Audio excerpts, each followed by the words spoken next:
الحمدللہ والصلاة والسلام علی رسول اللہ وعلی آلہ وصحبہ وموالا۔ محترم بھائیوں اور دینی بہنوں، السلام علیکم ورحمۃ اللہ وبرکاتہ۔ محرم کا مہینہ ہجری کیلنڈر کا پہلا مہینہ ہے۔ محرم کا یہ مہینہ ہمیں اسلامی تاریخ کی یاد دلاتا ہے، کیونکہ محرم کے مہینے ہی سے اسلامی کیلنڈر کی شروعات ہوتی ہے۔ اسلامی کیلنڈر، جسے ہجری کیلنڈر بھی کہا جاتا ہے، صرف مہینوں اور تاریخوں کا حساب نہیں ہے، بلکہ اسلامی تشخص، آئیڈینٹیٹی، تہذیب اور دینی شعور کا اشاریہ بھی ہے۔ اس کی بنیاد ایک تاریخی واقعے سے جڑی ہوئی ہے جس کا نام ہجرت ہے۔ ہجری کیلنڈر حضرت عمر فاروق رضی اللہ تعالیٰ عنہ کے زمانے میں مرتب ہوا تھا۔ حضرت عمر فاروق رضی اللہ تعالیٰ عنہ نے یہ سوچا کہ مسلمانوں کی الگ پہچان ہونی چاہیے۔ آج ہم دوسروں کی پہچان میں خود کو گم کرنا چاہتے ہیں نا، لیکن صحابہ کرام جو ہے نا اپنی پہچان رکھتے تھے۔ یہاں تک کہ کیلنڈر کے بارے میں بھی انہوں نے سوچا کہ مسلمانوں کی اپنی آئیڈینٹیٹی ہونی چاہیے، پہچان ہونی چاہیے، تشخص ہونا چاہیے۔ اس وقت بھی عیسوی کیلنڈر رائج تھا، اور عمر فاروق رضی اللہ تعالیٰ عنہ کے لیے آسان تھا کہ عیسوی کیلنڈر استعمال کریں، لیکن نہیں، انہوں نے پہچان دیا مسلمانوں کو کہ ہم مسلمانوں کی الگ پہچان ہونی چاہیے، یہاں تک کہ کیلنڈر میں بھی۔ چنانچہ انہوں نے سن 16 ہجری میں صحابہ کرام کے ساتھ مشورہ کیا کہ اسلامی کیلنڈر کی شروعات کس واقعے سے کی جائے۔ تو بہت ساری رائیں آئیں۔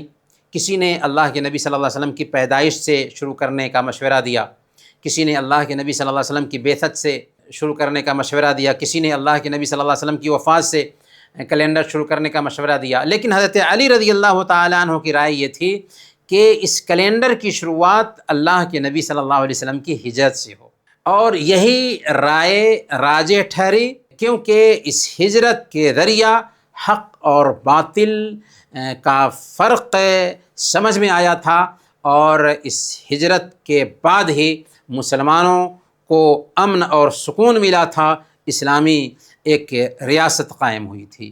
پھر اس کے بعد جو بات آئی وہ یہ تھی کہ مہینہ کون سا ہو۔ تو کچھ صحابہ نے ربیع الاول کو اختیار کیا، چونکہ ربیع الاول کے مہینے میں ہی اللہ کے نبی صلی اللہ علیہ وسلم ہجرت کیے تھے، تو اس ناحیہ سے بھی ربیع الاول کا چوائس کرنا مناسب تھا۔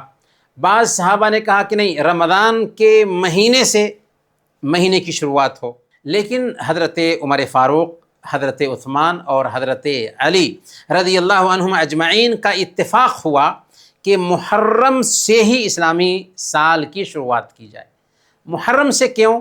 کیونکہ پہلے سے ہی محرم کے ذریعہ سالوں کی شروعات ہو رہی تھی، تو 2-2.5 مہینے جو آگے نکل گئے تھے ان کو نظر انداز کیا کہ ربیع الاول سے شروع کرنے کی بجائے، کہ ربیع الاول میں ہجرت ہوئی تھی لیکن محرم ہی سے ہجری سال کی شروعات کر دی، کیونکہ اسی مہینے سے پہلے سے ہی سال کی شروعات سمجھی جاتی تھی۔ تو مسلمانوں کا ایک کیلنڈر عمل میں آیا، اور اس کی شروعات محرم الحرام سے ہی رکھی گئی۔